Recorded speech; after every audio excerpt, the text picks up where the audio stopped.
All right. Well, good morning, everyone. Welcome to Hudson Institute. Today is a very focused program, so I'm going to keep the preliminaries to an absolute minimum. Ben Judah has been working with us and has penned a report. I don't want to call it a white paper because it's too vivid to be called a white paper, but we have think tanked it. We've think tanked it with, I think, over 100 footnotes. So it's a serious thing, and anybody who wants to challenge any of the contention should first go to the footnotes, of course. I'd like to say that our team also, and thank our team who helped a lot with the footnotes and helped Ben with various aspects of the research of this. And I think everyone was involved. So Nate Sibley, Belinda Lee, Natalie Duffy, and Peter Podkopayev, and Vika, whose last name I can't pronounce very well. It starts with a K, but it's Russian. Is Vika here? Oh, okay. So how do I pronounce your last name? Oh, I can't do. Yeah, you can see why I can't do that. All right. And also we need to thank David Tell, who is the head of public affairs here at Hudson, who went through the report very carefully, vetting it, and put quite a bit of time into that.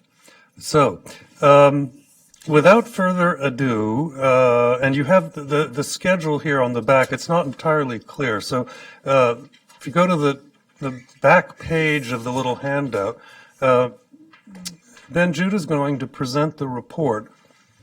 Then I'm going to underscore a few things in the report, one thing in particular, and then we'll go into a panel discussion, which Benjamin Haddad from Hudson Institute is going to moderate. And we've sort of stacked the deck with Hudson insiders here in terms of Benjamin Haddad and Hannah Thoburn, who's going to participate in the panel discussion. And then you may notice there's an empty chair here. Tom Firestone is going to join us about 10:15, and he will participate in the panel discussion. So thank you all for coming, and here we go.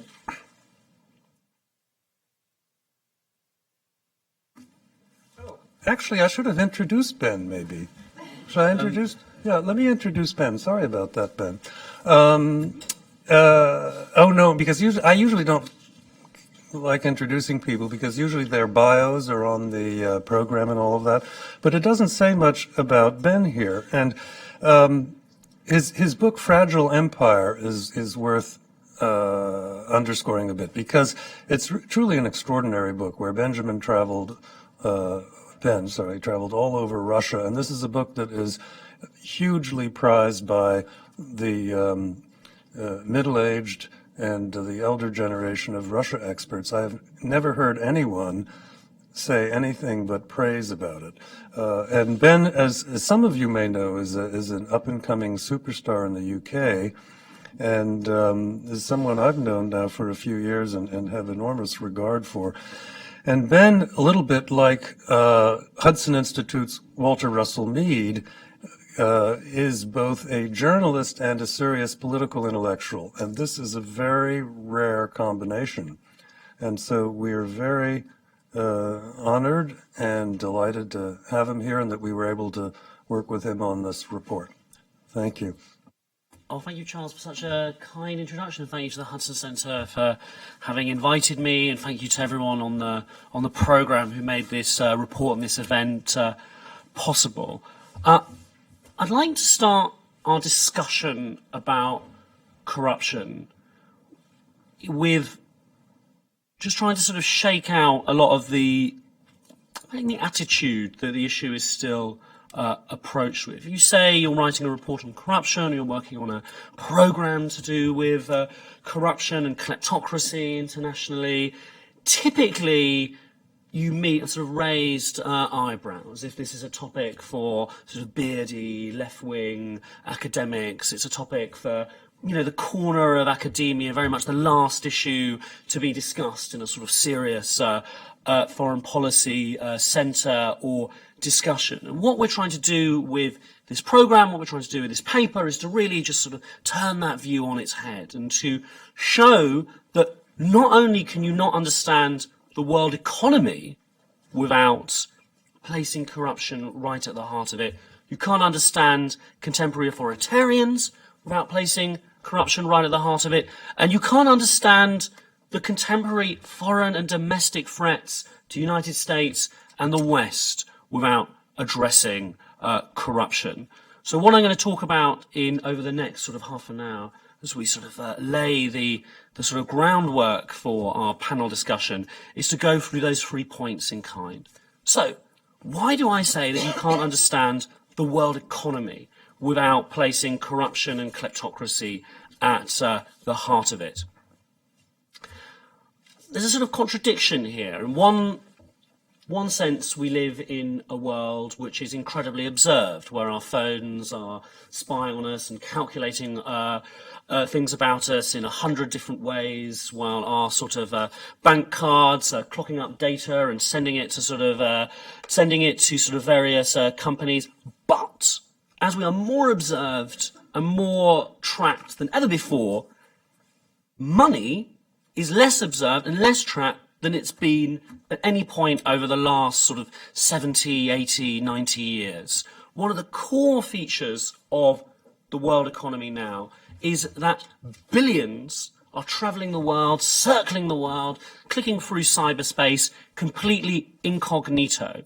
And that since the 1970s, there has been, first through the emergence of a serious, competent, powerful wealth defence industry in the United States, and as that spread internationally, there has been a giant boom in offshore finance. And the balance of power, the balance of scale between onshore and offshore finance has decisively tilted in favour of offshore. So, when thinking about these gigantic sums that are sort of circling the world incognito, how did we end up in that situation? I don't think we've quite appreciated just how powerful and just to what extent the wealth defence industry can truly shape the relationship of money and power in America and in Britain and in the West. Just like one fact I find very revealing is that 30 companies between 2008 and 2010 spent more money lobbying against paying tax in the United States than they paid in tax in the United States. 30 of the biggest corporations in America, of course.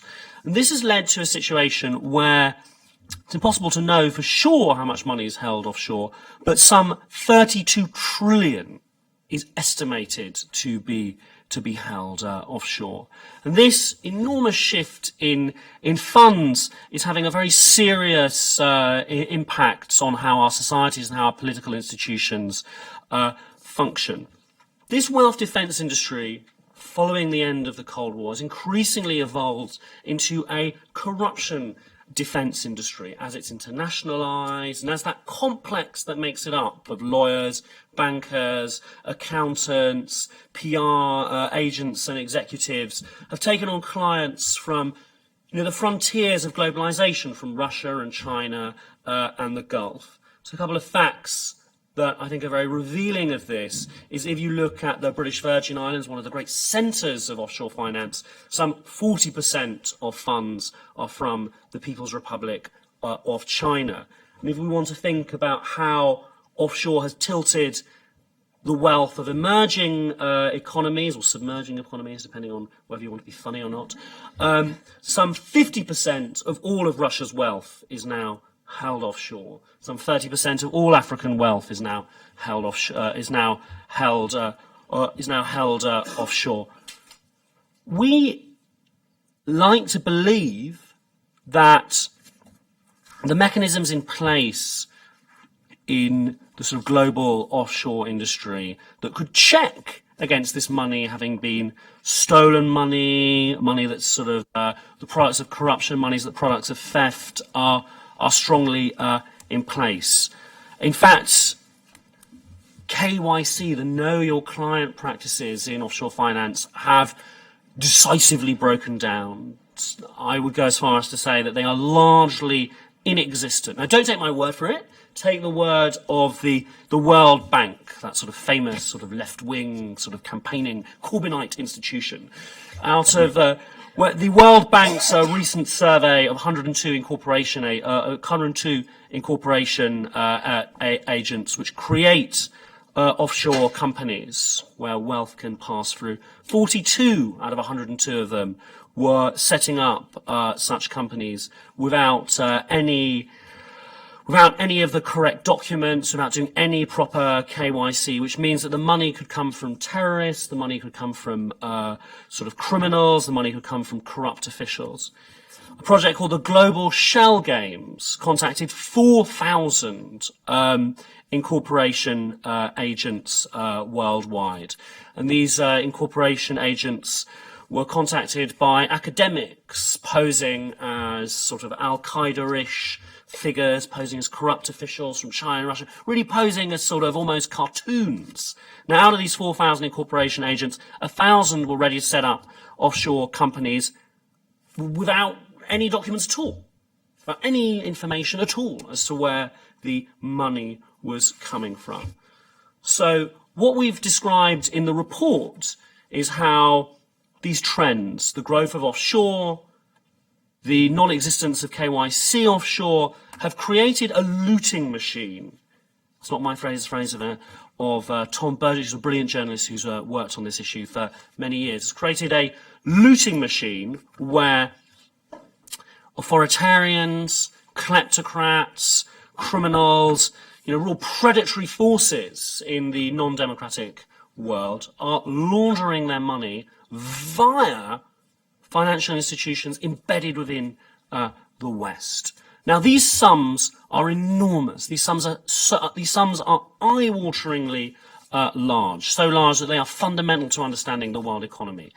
Now, sort of GFI estimates that 1 trillion a year is leaving developing countries in illicit financial flows and entering the West. So that 1 trillion, I think it's always very important when you're talking of huge numbers to sort of humanize them. That 1 trillion in illicit financial flows is made up of, perhaps not a trillion, but many, many, many individual sort of acts of theft. This is money stolen from African healthcare budgets. This is money pilfered from the coffers of Russia's sort of HIV/AIDS budget. This is money sort of robbed from China's sort of health standards boards. This is money that has vanished from sort of states in the Middle East that can't even be bothered to provide basic amenities to their oppressed and angry citizenry.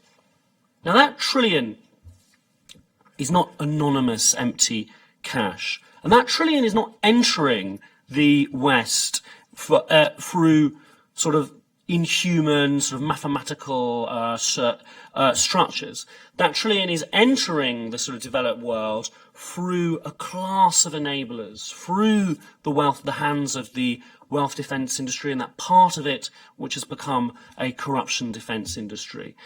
All of these individual acts of money laundering passing through that global looting machine have been enabled by British lawyers, French accountants, American bankers, sort of German sort of PR executives, which are better than you think in today's world.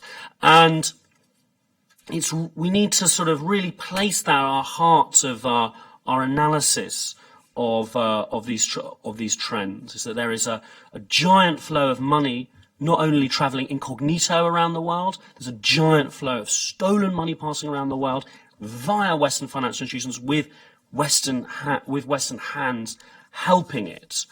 So, what does that mean? Because we're in an esteemed foreign policy centre. What does that mean for understanding foreign policy? It's when I sort of was invited to begin sort of working on this paper by by Charles, I decided to have a look at Mr. Kennan's famous doctrine, sort of outlining sort of the sources of Soviet conduct. And even now, it's a sort of such a clear, it's such a pointed essay on how the sort of Stalinist elite was ruling Russia in the 1950s. And I try to imagine if an American diplomat was going to write the sources of Putinist conduct, if he was going to write the sources of the contemporary sort of Chinese conduct or Gulfy conduct, the document would have nothing in common with what Kennan wrote, because Kennan's sources of Soviet conduct is entirely based on Russian history, on Russian political institutions, all onshore factors. There's no mention of offshore shell companies. There's no mention of Western enablers. There's no mention of sort of foreign banks. And it would be impossible today to describe the sources of Putin's conduct or sort of the Sheikh of Qatar's conduct without those being right at the heart of it. Now, over the last year, we've learnt more and more, thanks to leaks, thanks to studies, thanks to the sort of Mossack Fonseca and sort of revelations, just to what extent that the elites of authoritarian and kleptocratic countries are deeply embedded in these in this looting machine. And this is not just changing the ease of which a society can be pillaged, this is changing those elites' relationships and psychological approaches to the West. To go back to Kennan's time, the Soviet elite would encounter the West as journalists on the ground, as diplomats, as individuals representing sort of boards of trade, coming to sort of show off American washing machines in the palace of the Soviets, maybe a few traitors. But the Soviet elite would not encounter the West on the large scale as a wealth defense industry and a corruption defense industry willing, desperate to take their money and to help them enter into the Western political structure. Just to illustrate how things have changed, let's take one individual who was very much a man of the Soviet elite. Let's take Mr. Nazarbayev, who has been the sort of the autocrat, the despot of Kazakhstan since it was still part of the Soviet Union. So how is Mr. Nazarbayev experiencing the West? Well, in one sense, he's experienced it because of all of the hard work done by Western diplomats on the ground, sort of finger-wagging and chiding him for corruption. But more majorly, he also experiences the West as Tony Blair offering to do consulting for him and offering to open doors in London and to sort of whitewash his image. He's experiencing the West through a former Austrian chancellor offering to sort of take him into the heart of Brussels. So his experience of the West is Western politicians being his willing enablers, Western bankers, Western accountants, Western lawyers willing to take him in, to help him through the looting machine, to help him take money out of his country, illegitimately earned money, and to place it in the West, at the very sort of heart of it, in London, in France, in the United States. And that has led to a psychological shift in which the ambassadors on the ground are not taken seriously. Western values are not perceived as real. Western values are perceived hypocritically because of how he sees and experiences the Western elite. So, that's the story of an individual. Why would I argue that this is a fundamental foreign policy sort of disaster of our times? Now, if you sit down and you read the US National Security Strategy 2015, which you should, it's an interesting document, summarizes the administration's view on the world, you'll find that corruption is mentioned a lot. It's mentioned more than North Korea. Corruption is referenced in relation to stopping Africa develop, challenging the integrity of the global financial system. Corruption is referenced in as being a sort of corrosive factor in sort of achieving development and in sort of help in blocking international institutions. But none of it's tied together. There's no mention of the looting machine. There's no mention of how all of this corruption is linking through offshore and Western enablers. Now, if we can start to go through the fundamental foreign policy crises of our time, we start to see that corruption's really at the very heart of it. Let's take the Arab Spring. Let's take this enormous disaster of our times. And I'm going to give you a few figures you might not be very familiar with. Gaddafi, estimated worth 200 billion, located and laundered through the West. Hosni Mubarak, estimated wealth 700 billion, located and laundered through the West. If you come to London, I can take you on a lovely tour and I can show you properties that were excellent properties that that belonged to the Mubaraks and that belonged to the Gaddafis. Mr. Bashar al-Assad, a bit smaller, 1.5 billion. It's still money taken out of these societies. And when we frame them, we look at these societies and we look at the reasons that they dissolved into blood, is because states were not being built.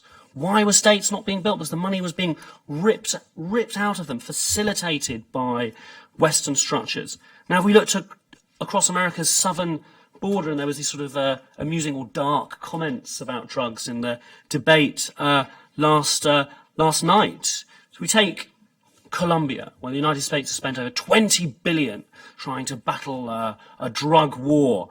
A devastatingly depressing statistic I'd like to share with you, which is that 97% of all drug trafficking profits in Colombia are laundered through European and American banks.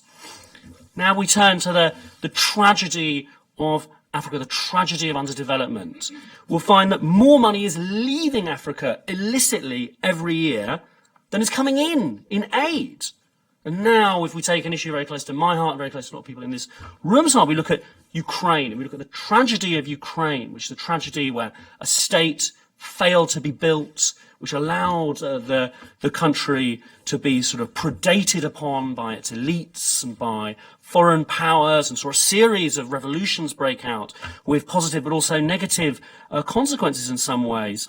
I'd like to give you another statistic from Global Financial Integrity, which is that between 2004 and 2013, Ukraine lost over 116 billion in illicit financial flows. Now, Ukraine's GDP is only 181 billion. So when we take another case of how the ease at which you can remove money from these states is seriously impacting on Western foreign policy. Just because I don't want to talk about everything, because we've got a panel I want to sort of argue and discuss with.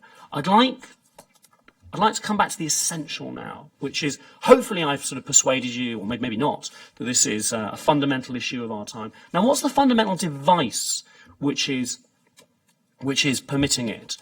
The looting machine seems very complicated. It seems sort of mysterious thing. There's bankers, there's lawyers, there's offshore, there's mysterious sort of interlocking shell companies. But actually, what's permitting it is what permits a criminal to operate on any level.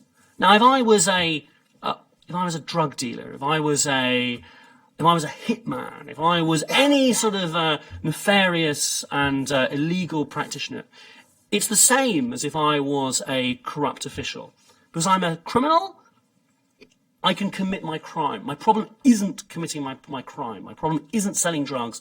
It's not being able to steal from the coffers of my country. My problem is, how do I turn this dirty black cash that I've accumulated into clean white cash as quickly as possible? Why do I need to do that? The quicker I can do that, I can transform it into new sources of activity, new sources of power. So the easier it is to launder the money, the safer I'll be, the longer I can operate, and the more powerful I will become. Which is why we look at the offshore shell company. An offshore shell company is not a it's not a company in the way that we would understand. It's a company that provides no goods and no services. It's simply a sort of legal definition, and to even conceptualize it as such, I think is quite misleading, because these are in effect mostly generated by computers, interlocking shells and shells and shells and shells and shells and shells and shells. So these are in fact closer to secrecy codes, which can be established by this sort of established offshore, and then can be used to buy property and to set up a sort of enterprise within the West. So I'd rather like to call them they are like they're anonymity devices. And of course, an anonymity device is just what a criminal needs.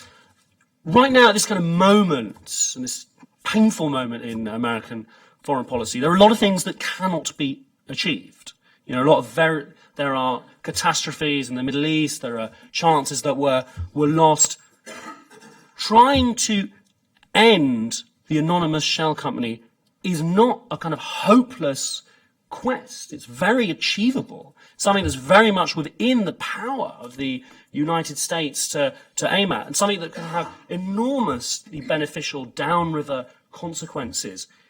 When we think of Ukraine, when we think of Africa, when we think of the Arab Spring, when we think of like what is underwriting and what is undermining state stability internationally.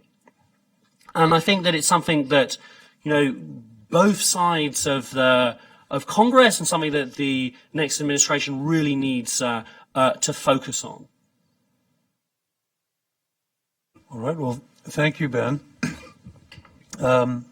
And I'm convinced, and I think this is what Ben has given us is really a very comprehensive overview of this whole issue. Now, I would like to just focus on the possible solutions to this problem, and within that set of possible solutions, I'm going to focus on only one issue, which is what Ben ended with, which is this whole issue of shell corporations or anonymous companies. It's really Tom Firestone, who will arrive soon, to my knowledge, who has suggested these be called anonymous companies, because a shell company isn't terribly descriptive. So the term beneficial ownership, which is sometimes used in regards to this issue, you may have noticed Ben didn't use. I'm only mentioning it because a lot of people in the know use this term, but it's very non-descriptive, and everyone can understand what an anonymous company is and what that implies. So we like that term. Now, in terms of getting rid of so-called shell companies, anonymous companies, I just wanted to underscore this point, drawing on some of the experience we've had with this, discussing the issue with people in our government. Let me start with that, because when you talk to people in the State Department, especially the people in the intelligence, they said, yes, well, we butt up against this problem of anonymous companies, people in the Treasury, and then we've had quite a bit of contact with the FBI's relatively new international anti-corruption squads, and they emphasize that, yes, this is a problem that is somewhat impenetrable for us. We saw with the Panama Papers, I needn't say more on that these anonymous companies kept popping up as the way of hiding things, a means to achieve secrecy. We recently have had contact also with some of the private investigatory firms, and people there have told us that that's the one thing that they really butt up against is corporate secrecy. So this is the elephant in the room, and it's why we emphasize it so much in this report, because there are all kinds of other Band-Aids that one can stick on the body But if the anonymous corporation issue isn't dealt with, the rest isn't going to get the job done the way the world financial system is structured right now. So we can have little things here and there that'll give us the illusion that we're doing something about this problem. But unless we confront this particular issue, we're really avoiding tackling the problem. And tackling this problem would have huge effects, and there seems to be a general consensus about that. So I think it's very important that we keep that front and center, and we talk about other solutions in an ancillary fashion, and no more. Now, in terms of before I make my last point, there are no arguments in favor of anonymous corporations, really. I mean, the corporation was created so that there could be limited liability and people would take risks without losing their houses or tractor or whatever if we go back in time. And even those in favor of anonymous corporations for whatever reasons, and the wealth defense industry, as Ben Judah referred to it as, don't have any positive arguments. So it's truly a nefarious cancer that's sort of grafted into our financial system and into our political system little by little, starting really in the 1960s, and it's just gotten worse and worse, and it's time for some medical attention and surgery.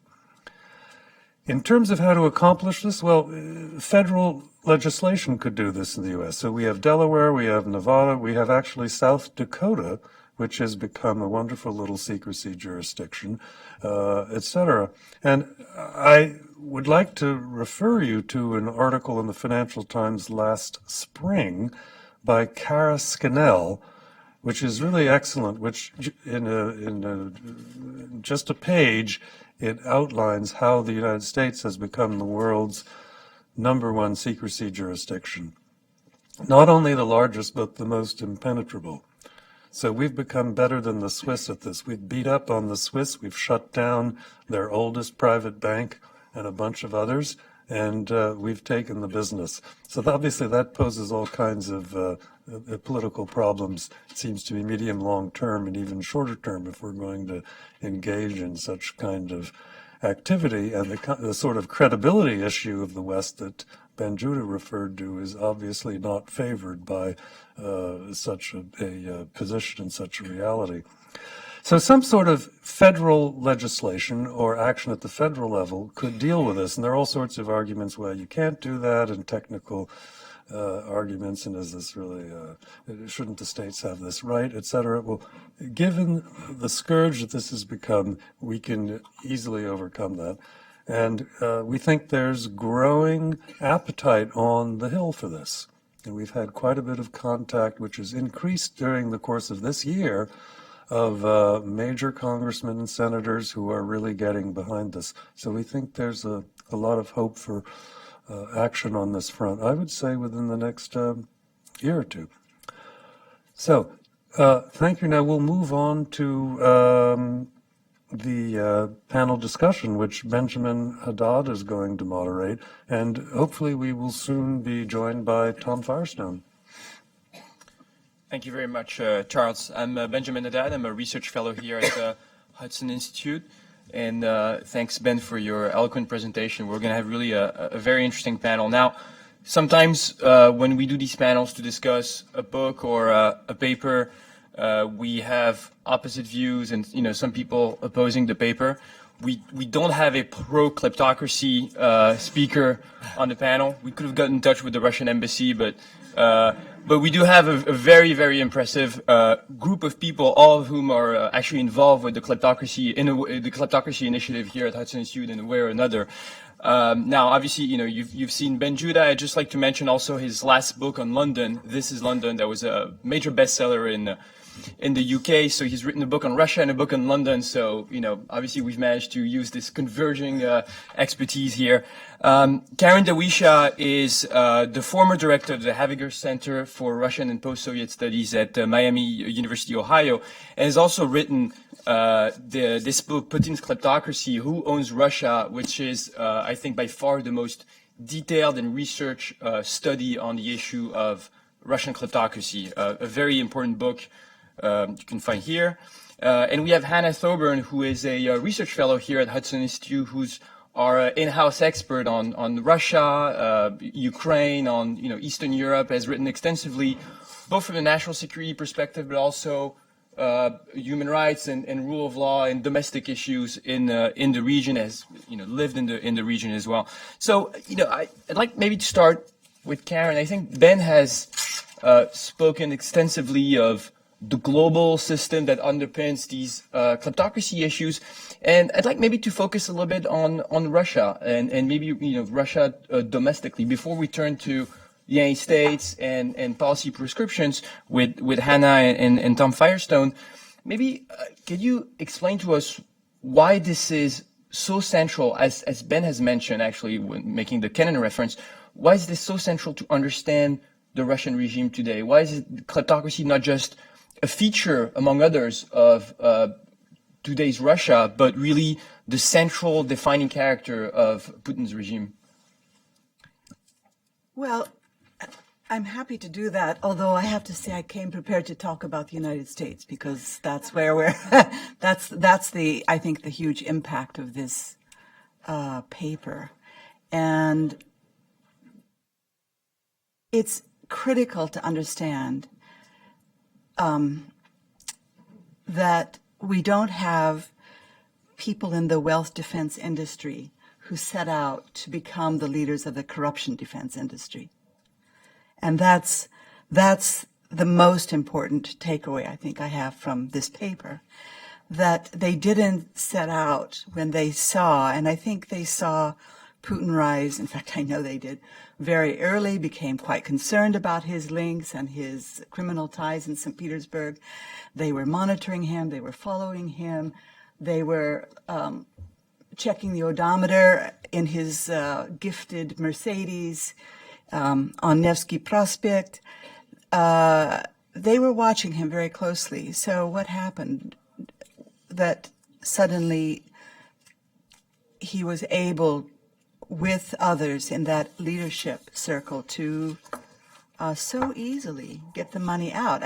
I do think that one of the biggest takeaways from studying Putin's kleptocracy was the realization that the intelligence services of Britain and the United States, for sure, were fully aware of what they had in Russia.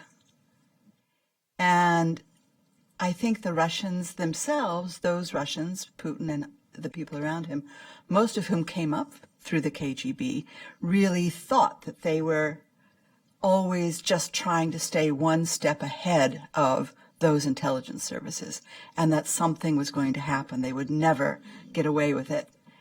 And they have been able to establish the kleptocracy beyond their wildest dreams. And one of the things that I thought was a very interesting point that the chairman of Kroll made yesterday, because Kroll had been hired by the Yeltsin regime to go after the money stolen by the CPSU and the KGB. So they've had accounts of this type for a long time.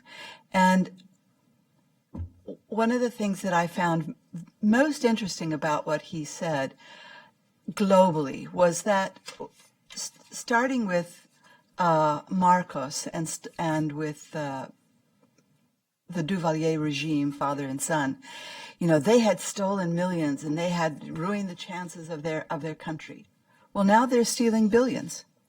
And these countries not only will never get up off their knees, but we will never be able to provide sufficient aid to replenish those lost sources. So we are dooming ourselves as well to living in a swamp of our own creation. And the way that I think about this is that we have a situation in which the financial services industries worldwide, in the West, but not only in the West, Hong Kong and Singapore and Dubai have certainly kept up, but it started in the West, that these financial services industries initially were formed to help the corporations in their own countries to structure their obligations, minimize their obligations to their own governments for taxes, right? So it was that everybody was on the same side of the table. But with globalization and the opening of borders to the flow of capital, these industries, in the old Leninist phrase, went abroad in search of markets. And boy, did they find them. So a well-established industry that was established to help good guys structure their taxes shifted from being a wealth defense industry to being a corruption defense industry. And this is the number one reason why I am not optimistic. All right? So I was reading in The Guardian this morning, an OECD study has come out in which it is stated that global corporations worldwide annually avoid as much as $240 billion in taxes. This isn't, somebody trying to hide alimony from his wife, although that probably was an initial great reason for setting up anonymous companies. And OECD is putting a lot of pressure on the United States to attach itself to the recommendations of this report. This isn't about corruption. This isn't about kleptocracy. This is about what I like to see as the horizontal division of the West between people who used to be all on the same side of the table to those who are now on different sides of the table. Those who are serving above ground sovereign project of statehood, and those who are in fact undermining the project of statehood through the through the structuring of taxes. This would include Google, Apple, and those companies known and beloved by the Europeans. And when we say that there are people on the Hill, there are in the Senate Foreign Relations Committee, but they're not dealing with America. They're dealing with kleptocracies. But unless we deal with this problem in the United States, I don't see how it will ever be solved. So which committee do we look at most in terms of running the budget? House Ways and Means. Who's the head of House Ways and Means? Paul Ryan, a politically very astute person, right, who surely imagines that he has a bright political future, like socialism. And this is Paul Ryan on October 8th, quoted in the OECD report. The OECD is trying to grab the tax base of our corporations. We want to make sure our Treasury has a united front against this action. At the height of the political debate in this country, when one thing we can say in a very bipartisan way is that both the Democrats and the Republicans are facing electorates that believe that the system is rigged. And that the core basis of this is the role of lobbyists in structuring the tax base. And when Donald Trump is able to say, in a way that Hillary Clinton really didn't answer, wouldn't feel comfortable answering perhaps, in the debate last night, yeah, I took advantage of these things. You wrote the law. And this is Paul Ryan, who sees the future in 4 years. And I think it is, to me, the most significant takeaway from this paper, that we have now created a global system in which we're not all on the same side of the table, and we can talk until we are blue in the face about stopping kleptocracy, but it's all just rubbish. It's rubbish unless we do something about the structure of our own tax system. And of course that means campaign finance, and you can go down that rabbit hole. But I think that's for me the single largest takeaway from this, and why I'm not. I wish I were more optimistic, and I wish I could think of a way in which this would happen in a different way. I do think that the political elites in the United States are going to have a difficulty not doing something about the tax system when they come to power. That's my statement on Russia.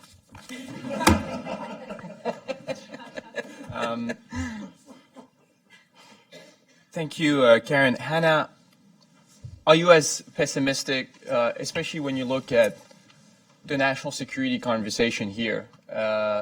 Let's not talk too much about the presidential campaign and debate, but among experts in Washington, coming from the last administration, the current administration and the next one, do you think there's a realization now that this is a key issue? So first, thanks to Charles and thanks to the Kleptocracy Initiative for setting this up. I am a little bit more, I think, optimistic than perhaps Karen is. And I only say that I'm optimistic because I've seen in the past year or two a kind of increased awareness, both amongst the U.S. public, as well as amongst the kind of expert and policy community here in D.C. and New York, that this is really a very, very big problem. And I think that part of what Karen was talking about that really gets to the heart of the problem, and perhaps the issues of tax or the issues of inequality that she mentioned was really part of what you see the public standing up and taking notice of. But what you also see is a kind of understanding and growing understanding, I think, amongst people here in D.C., amongst the policy community, amongst people in Europe as well, that this is also fundamentally about the integrity of our democracies. It's fundamentally about the integrity of the societies in which we live. And, as I was reading Ben's report, so many of the things that he was pointing out really get to what I think is a kind of terrible realization, is that in many of these cases, you have people like Putin, you have leaders of Arab countries or African dictators, whoever it may be, essentially taking advantage of the mechanisms that we've built into our democracies to thereby undermine them. And I think that, to me, is the scariest part of it all. It is a national security issue, but more than that, in an era when we see, Russia hacking its way into our electoral systems, hacking its way into sort of our hearts and minds and making us as American citizens question the integrity of our democracies. I think I look at corruption as simply another tentacle and another way in which the fundamental basis of who we are can be undermined. And I mean that, when it comes to talking about Delaware and South Dakota and Nevada, some of these U.S. Essentially shelters that allow for these shell companies to operate. I'm talking about the city of London, where so many of these guys have hidden their money. I'm talking about the real estate markets here in D.C., New York City, San Francisco, Miami, even Vancouver in Canada has become a real place where these kleptocrats have been able to hide their money. So when I look at it and I see the kind of ground surge of interest in this topic, I am a little bit more encouraged. I'm glad to see that we're not at the same point we were 3 years ago, where this just wasn't even talked about, where it's now acknowledged that dictators from Azerbaijan or leaders of Kazakhstan or the former leaders of Libya and Egypt have really been undermining precisely who we are. I'm glad to see that happening. So I do think we have a long way to go, and I do think Karen's right. But I have a little bit more hope that, particularly with a younger generation who's going to hopefully stand up and say that they're not going to partake in this kind of thievery, they're not going to be enablers, they're not going to be those British lawyers or American real estate agents or Swiss bankers. I think that's where my hope comes. Let me go a bit further still with you, Hannah, though, on this. Why isn't it already the case? What I mean by this is, when we discuss issues like sanctions against the Russian regime, like we've done with the Europeans on after the annexation of Crimea. Why isn't there more pushback against specific individuals? Why isn't there, release of information on the regime? I mean, do the U.S. authorities have this information? Have they collected them? Maybe they don't want to. What I mean is, why do we have to wait for the Panama Papers to come up with this kind of information? Is it a lack of will? Is it a lack of means? Is it they just haven't thought about it yet? No, it's an interesting question, and I think the answer is probably a combination of all of the above. It's a situation in which you find yourself, let's take the example, say, of Vladimir Putin. It's sort of commonly accepted that he perhaps has a lot of money stashed away. The question then would be, well, why doesn't the U.S. government say so? Why don't they put out proof of where his money's stashed, the different houses he's built, et cetera, et cetera? And the answer from the U.S. government would be something to the effect of the following. Vladimir Putin is the head of the state of Russia. He's the head of the Russian Federation. We have to deal with him. We have to work with him. And unless we want to essentially put him against us, we're not going to do that. And that's been the kind of answer that you would get on these topics traditionally, diplomatically, for the past, 50 or 60 years.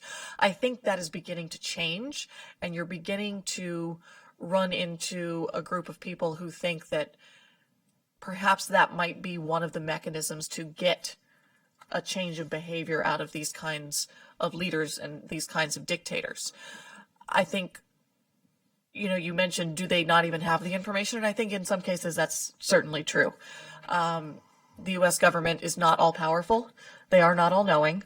And while they, in certain circumstances, may in fact have a certain set of information, I will say that the U.S. government is and has been, when it comes to putting, say, the Magnitsky sanctions, when it's come to putting someone on an asset freeze list, they have traditionally been extremely cautious, to the point of saying that the U.S. Treasury has to have enough legal evidence to present a case in U.S. court and be reasonably certain that they will win. So they're not going to go out there and just put out large-scale accusations without a legal amount of evidence. So they do, in a way, hamstring themselves, and it's for political reasons, it's for legal reasons, it's for a number of other reasons, but I think you're getting now to the point where that dam might be about to break. All right, thank you very much. We're joined by Tom Firestone, who is a partner at Baker McKenzie and who had, who's worked on these issues for a long time at the Department of Justice when he was working on transnational organized crime. So I actually want to follow up on what Hannah just said and, talking about Magnitsky. Can you explain to us what has already been done on these and, what should be done? What are the U.S. authorities working on to further their going after kleptocracy like this? I'm no longer with the U.S. government, so I'm not privy to all of their information or what they're working on. In terms of what the U.S. government has done and can do, I think there's a lot of attention now on this issue in the U.S. government. They recently started the Kleptocracy Asset Recovery Initiative within the Department of Justice, which I think was a brilliant idea. Just legally, one of the reasons I think that is effective is because it's, in a lot of these cases, very difficult to convict people criminally, and that's why not that many cases are made, and that's for a number of different legal reasons relating to jurisdiction, relating to evidence. One of the things that the DOJ's not so new, it's about 4 or 5 years old now, initiative in kleptocracy asset recovery does is to use other legal mechanisms, basically non-conviction based forfeiture, which allows you to seize assets without obtaining an underlying criminal conviction. That's a good idea because it's just the evidentiary standards are lower, you don't need to convict somebody, it's easier to do legally, and you just sort of forego the option of prosecuting the individual in order to get the assets, which I think is makes a lot of sense and has a good deterrent effect. One thing that I want to stress, though, in terms of what the U.S. government can and should do is just how hard these cases are. And I think there are limits. I mean, yes, the U.S. government has to be focused on this, and I think they are. Maybe they should be more focused, but it's not a panacea to the problem of international corruption or kleptocracy. I read Ben's paper last night, which I thought was excellent. One of the recommendations he makes is that the U.S. should enforce money laundering laws more aggressively against the enablers. And that's, it's great to the extent that it can be done, but I think it's very hard to do it for the simple reason that when you talk about the enablers, you're talking about a Western financial institution that has somebody from, say, Russia coming to them with a large amount of money that they want to deposit. And there are red flags around this. It's suspicious. Typically what happens in this situation is the financial institution will ask the person to provide an explanation as to where they got the money. It's very easy for them to come up with an explanation that will be satisfactory to the Western financial institution. One case I advised a financial institution on, they, had a suspicious large deposit from an individual from the former Soviet Union employed by a state-owned enterprise. He simply went back to his employer and got a statement from them saying that this money was obtained legally. It was, his bonus, it was his salary, and there's nothing you can do with that because the person's never been convicted. They have a statement from a government institution from their employer that all of this money is legal. What is their basis for turning the person away as a client at that point? Basically nothing. And what this says to me is that the root of the problem is in the home country where these people have so corrupted the institutions that they can obtain court decisions, they can obtain government decrees which will pass muster with the foreign financial institution. And the foreign financial institution is very limited in its investigative abilities. What are they going to do? They can't figure out where this money came from. They can't prove that this was criminally obtained. The U.S. government can't even prove that. How can some financial institution do that? So the question to me is, what can, it's good for the U.S. government to shine light on this, but again, I just think there are real limits as to what they can do in terms of cleaning up this problem. I think that the problem is only going to go away when you see domestic prosecutions, and one of the most important things we need to do is to build up domestic capacity to create transparency in these countries and to allow them to prosecute these cases domestically, because I just don't think that we're ever going to get to the point in terms of foreign law enforcement where we can really get at the heart of this problem. I'd just add to that by saying that a lot of us in this room are aware of the case against Tambov Mafia and some Russian ministers in Spain, which is now a decade old. And it has just not gone to court because they can't. It's what they did was not illegal in Russia, and they've had no cooperation from Russia. So how to actually launch this prosecution successfully it's almost impossible. And of course, people have been allowed to return to Russia. And even if it is illegal in the home country, I mean, I've seen a lot of these cases where it is illegal in the home country, because the countries are so corrupt, for the reasons we're talking about, it's very easy for them to get a court decision saying that what they did was perfectly legal, if they were acquitted, that, the case was brought improperly, whatever, and then they can come and bring that. And that has to be entitled to some deference. Maybe it shouldn't, but, there's no way that you can create a presumption that any official government statement from a foreign government is, presumptively falsely obtained and that you have to prove that it's legally obtained. Those are always going to have to be entitled to some deference because that's just the way the world works. And so as long as they can corrupt the domestic, political, and judicial system, we're always going to be in a very hard position trying to do anything about this. I think it is a great role for Fourth Estate.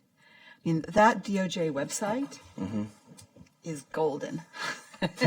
Because you can go on there, you can type in the country of origin that you're looking for. You can, if you know the case, you can look at that. You can see the case of, U.S. versus Michael Jackson's crystal tour glove, because it was seized, right? Mm-hmm. So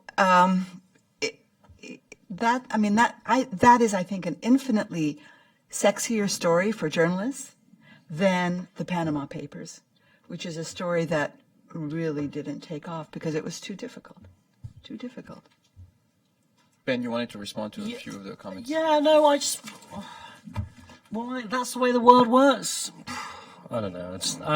I think that's extremely defeatist and simplistic comment. Right? That's not the way the world works, because the world is shaped by power. And if you take power in institutions and if you take power in the White House and in Congress, you can radically overhaul legislative frameworks. Like, it is within the power of the political systems of the European Union and the United Kingdom and the United States to pass laws going that we don't respect those orders from foreign governments. Is that politically feasible, like right this minute?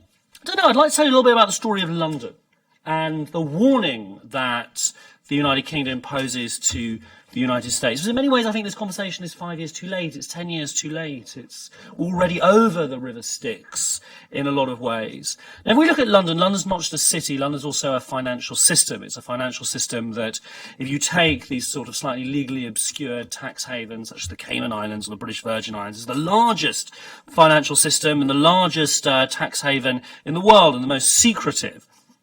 Now, London is the capital of global money laundering, and the preferred sort of route of money laundering in the capital is through property. We've set up a legal system because that's the way the world works, where an anonymous shell company offshore can purchase a London property. So you can purchase London property through a sort of secrecy code without having to do any sort of justification, not having to explain where your money is or what your money is.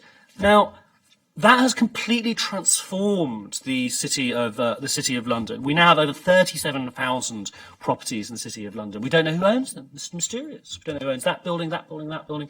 And this scale of it is now twice the size of the financial district, twice the size of the city of London. That's 2.25 square miles. Now, what's that done? I'm sure many of you have sort of spent time in London. That's 1 in 10 of all of the properties in the city of Westminster. That's over 7% of the properties in Kensington and Chelsea. And that has seen an enormous boom in London property prices that is actually beginning to make London citizens much poorer, because it's beginning to slow the London economy, because it's swallowing people's wages into sort of rent and property prices. It's creating dangerous over-leveragings of families. It's pushing out the sort of Londoners from London. What I see in Washington, what I see in London, what I see, all over the Western world is a refusal to accept the consequences of wealth. It's a refusal to accept that there are any consequences of this money coming through. So, as you may have heard in the United Kingdom over the last year and a half, we've had some quite interesting politics. And the politics of what's happened to the Conservative Party and the politics of what has happened to the Labour Party are in many ways quite similar. Is the Labour Party was overwhelmed by a long suppressed hard left tradition, exemplified by the sort of elderly the elderly gentleman, Mr. Corbyn, with a lot of very angry, very clever, bright young hard leftists who have now taken control over a party, the second most important party in the United Kingdom, a party which has a chance of taking government, maybe not immediately, maybe not with Corbyn in the front seat, but certainly down the line, this is very much on the cards. Now, in the Conservative Party, you had a sort of Brexit movement seeking to take back control, seeking to make sort of England again, that rode an anti-elite tiger, an anti-elite, angry tiger, similar to the one that gentlemen like Paul Ryan are sort of doing sort of complicated dances around in US politics right now. And that saw Britain begin to leave the European Union in a referendum. So in both cases, Brexit and the election of Corbyn, you have this anger at elites, the sense systems rigged, the sense that there are being cuts are being made against them, the sense that people can't afford houses, the sense that people are sort of profiteering off them. And in both cases, this is a sort of downriver consequence of refusing to accept the consequences of wealth made either illegally through money laundering or from profiteering through money laundering, or the consequences of enjoying wealth based off the refusal and indifference to pay taxes. If you look at these studies as to who voted for Brexit, or who voted for Corbyn. Issues of austerity, issues of huge cutbacks made in health, huge cutbacks made in social housing are absolutely decisive. And what you have in Britain is you have a political system which is, not saying it's destabilised is an understatement. And what I see here is maybe not in this election, but that forces are very much moving in that way, and I think that will have very disruptive consequences for American foreign policy and for the idea of an American, the idea of an American system.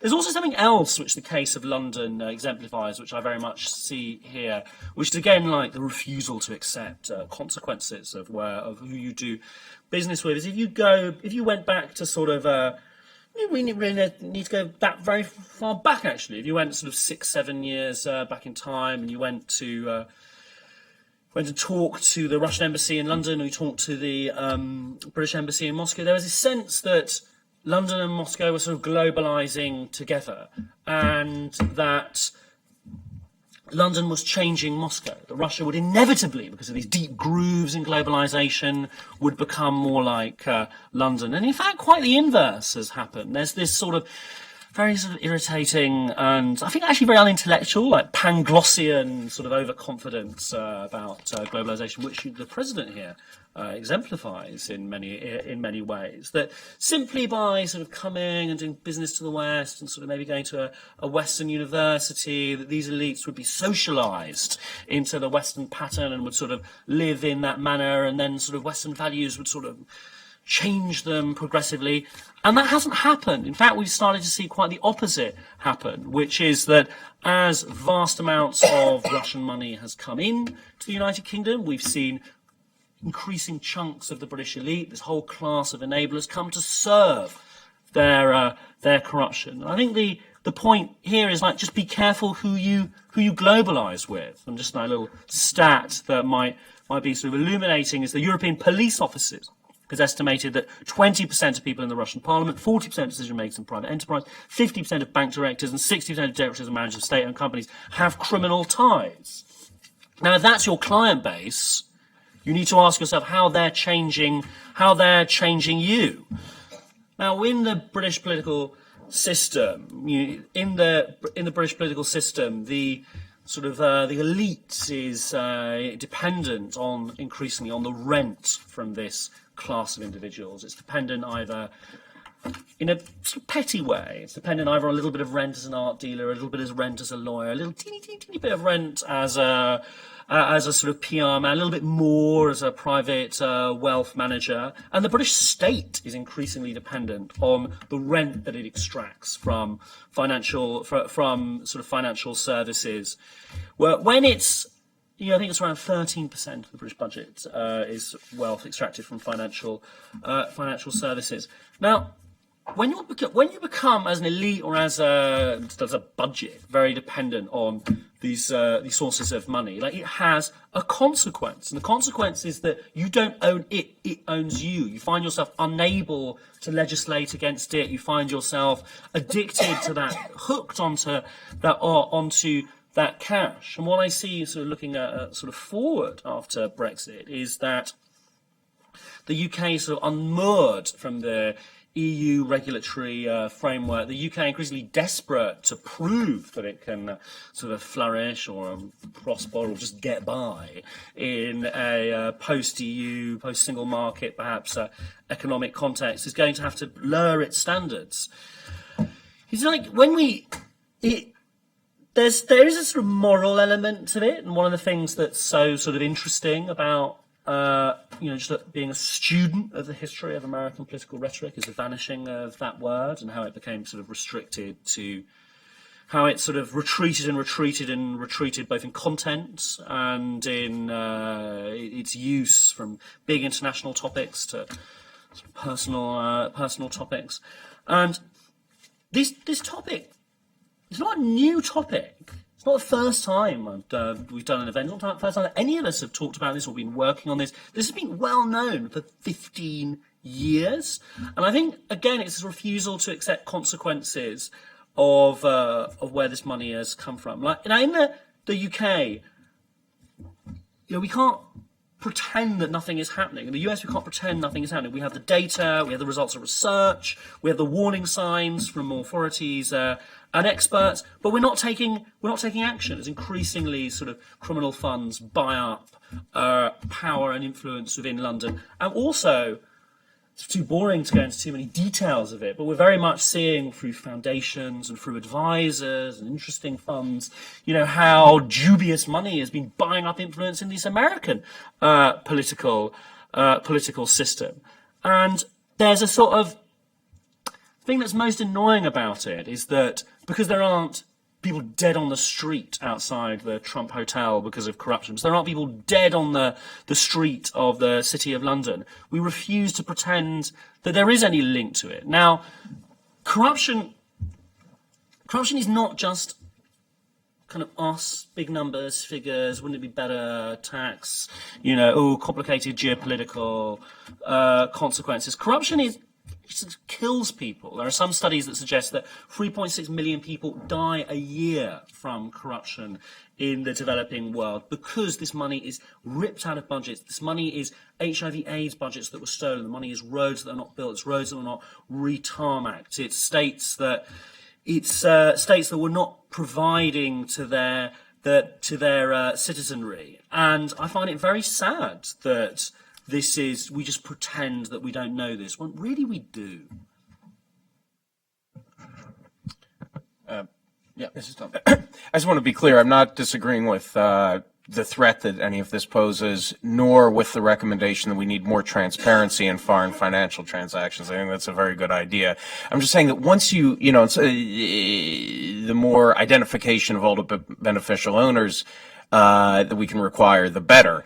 But that's just not the end of the story. The problem is, as I've seen in a million cases, we've identified the ultimate beneficial owner, but then you get to the problem if the person has some sort of legitimate explanation or an explanation that's impossible to disprove, and it is impossible to prove that the money came from a criminal source.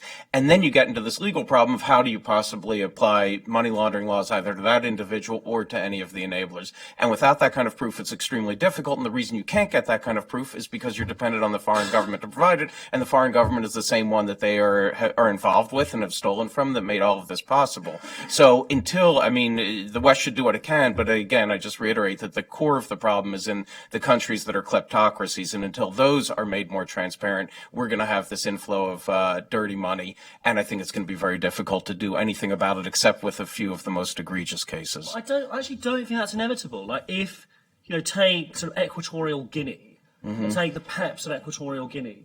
We have such extensive evidence that this place is a kleptocracy, that is a predator on its own people, and it is completely feasible to pass laws within the West that we don't take their money. Your whole argument is predicated on the fact that we have to take the money because the money is available, and as long as there's and because you can't get the specific piece of paper because the place is a kleptocracy, there's nothing you can do about it. No, you can change the legislative framework that goes, we don't take money from countries and from political elites in these countries where we know they're predators on their own people. It might not seem politically feasible now, but what we're seeing is this immense instability in Anglo-American political systems because of this surging unease and anger from below at how the financial system is perceived to be rigged. And I don't think that such kind of actions are completely inconceivable further down the line. Would you recommend something we don't take any money from Russia? I would be interested in looking at why, shouldn't we take money from PEPs linked to the Putin regime? I'd be interested in investigating that. Yes. Okay, but you would take money from Russia. You would just limit the money you won't take from Russia to certain individuals. It's something to really look into. The premise that we need an unlimited amount and as much money as we can possibly get from Russia. We know that this money, especially in London and in the US, is having enormously egregious effects both on that country and on our own, is not one is one that we need to look at again. I'm not sure that the cash flow comes first. But don't we? I'm sorry. Then I'll shut up because. But don't we already have that though? We've got the sanctions on Russia. We've got a large list of SDNs from Russia who are exactly the kind of people that you're talking about. PEPs who are linked to Putin, and basically as a result of the sanctions, you can't touch them. So, are you advocating just maybe expanding that list a little bit, or would you want a blanket ban on any Russian money? And if it's not the latter, then we're right back into the evidentiary problem of how you prove that this person is warranted. What I'd like to see is that we begin to think through how we can practice a broader policy of containment against dirty money. If we believe that this is a difficult, a painful struggle for over the next coming decades, we should start first by what we know we can achieve very quickly, which is ending offshore secrecy companies and trying to end anonymous companies, radically heightening these amounts of laws, which could reduce this flow. And then we should look at, whether there are regimes such as the Putin regime where, we could pass laws designating them as kleptocracies until certain reforms were met, and that would change the legal basis in which we were doing business with these countries and with these elites. I mean, I certainly agree with that. I think there should be more broader strategic thinking about this, looking at things that we can do to sort of change the burden of proof in some of these cases. I think much more productive than trying to use money laundering laws to go after these cases would be an amendment to the Foreign Corrupt Practices Act, which right now criminalizes only the giving of bribes, but not the receiving of bribes. The U.S. government has been extremely effective in prosecuting these cases, prosecuting the bribe givers. And in my opinion, the bribe givers, sometimes they're the problem, they're part of the problem, but they're not the core of the problem. The core of the problem, in my experience working on international corruption cases, is the guys who demand the bribes on the other side. And I don't think that's a controversial proposition. If you have a transaction and somebody's giving money and somebody's receiving money, I think most of us would rather be the ones receiving money rather than giving money, which tells you something about where the problem is coming from. Unfortunately, the FCPA does not allow for the prosecution of bribe receipt, only bribe giving. This is in contrast to the UK Bribery Act, which does cover both sides of the equation, and in contrast to some of the some international standards. So I would think that would be one thing that the U.S. government should explore, because we have a huge number of these FCPA cases based on companies paying bribes. Almost always in these cases, the companies have come in and they've self-disclosed to the U.S. government, and they enter into an agreement with the U.S. government which requires them to cooperate and provide information. I think it would be an easier jump to go from those cases to prosecuting the bribe recipients than to try to prosecute them and the enablers for money laundering. Can I just add to that by coming back to maybe a couple of paragraphs in Ben's paper where he talks about the Parliamentary Assembly for the Council of Europe. One of the most glorious achievements of the European idea, right? Yes. And I used to do a lot of work on PACE reports about elections in the post-Soviet space. And I was very taken with his convincing analysis that it's become an empty shell.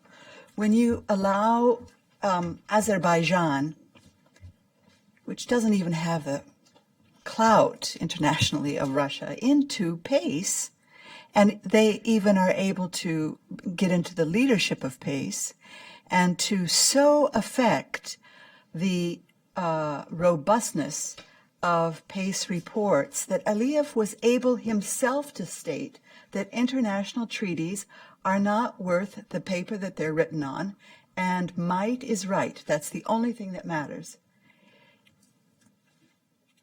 We really stand in threat of the new European countries who are depending upon the robustness of these institutions losing faith.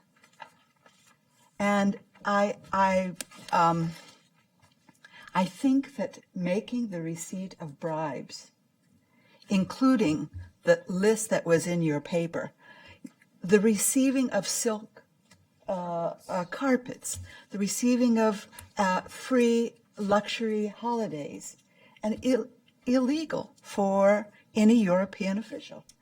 And I mean, one could say optimistically that Britain won't have this problem because they won't have any officials in Europe anymore. Well, we will actually be in the Council of Europe, unfortunately. It's part of the alphabet. So we're just going to get more details on this story. Yeah, but just to finish this point, I think it is underestimated the extent to which regimes like Azerbaijan and certainly regimes like Russia have compromised on our officials. So if we shoot the gun once, which we could do only once, and release what we know about Putin's money, well, what's going to happen next? Lobby firms in D.C. will be disclosed for what they're doing with Russia. I mean, and I think that the awareness of this possibility is driving a lot of, stepping back from the water's edge on these kinds of tough actions. Would you like more or less details from this egregious case in the Council of Europe? Is that Azerbaijan, which a dictatorship, joined the Council of Europe, which the premise is that only democracies can join. It was set up under the inspiration of Winston Churchill to be the guardian of the European Court of Human Rights and to have a sort of political assembly that would meet annually to do sort of human rights reports and guard this ideal internationally. And during the Cold War, the admittance of sort of Portugal and Spain, this was a sort of an institution which really could have sort of pressure and to help countries democratize. Now, Azerbaijan effectively bought the silence of this council to the extent the Council of Europe now issues reports saying that Azerbaijan is a sort of wonderful place and sort of magnificent democracy. And this is what that shows is that unless you have, unless you push to create a containment system by everything that we've mentioned, like really ramping it up, like really strengthening our defences against kleptocracy, you are in danger. You are in danger of these institutions suffering a sort of kleptocratic takeover. And what the issue of the Council of Europe for me is so symbolic is that this is an institution set up as the guardian of human rights that can be brought for like a few silk carpets and boxes of caviar, to the extent that kind of Aliyev is sort of glorifying, saying that international treaties are not worth anything. We see it, and everybody else can see it too.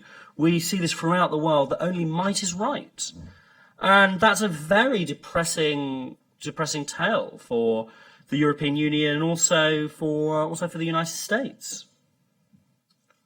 Thank you. I think before maybe turning to questions from the audience, a couple of points that I think were very important. What you said earlier, Ben, more political points to how this system is indeed fueling resentment at elites, at the establishment. It is one of the root causes of the rise of populism we see in Europe and the United States. And, it is very important to tackle it because it's a double loser for us, because the paradox of all of it is these populist leaders like Jeremy Corbyn or, Marine Le Pen in France, end up with a pro-Russian message, actually turn to these liberal regimes. So they win on both sides because they do manage to corrupt the trust at democracy, at our institutions, within our public opinions, and then they sort of manage to turn it paradoxically into soft power for their own regime. So I think it's very important to be aware of this. And a second point, I like that you quoted both in the report and your speech the National Security Strategy of 2015, which is indeed an interesting text.